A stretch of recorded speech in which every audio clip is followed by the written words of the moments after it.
कनक उपत्यकार कहानी एक भिन्न स्वादर क्षुद्र किशोर उपन्यास, किंतु वयस्क व्यक्ति मानक पाई मध्य यह उपभोग्य। जीवन को सरस सुंदर जीवंत और हस हस करिबार मार्ग उन्मोचित होईछि एथिरे।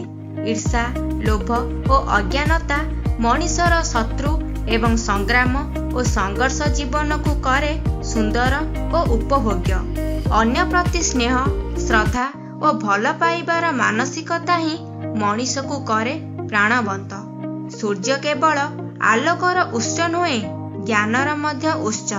जीवनर एई मंत्र और आचरण रे एहार उच्चारण मनीष को केवल संतोष दिए नहीं, ताको करे स्वयं संपूर्ण। जदि एई कनक उपत्यकार कहानी पुस्तकटी को ऑर्डर करने को चाहूचंती तेबे आम वेबसाइट odisasub.com को एबे ही विजिट करंतु।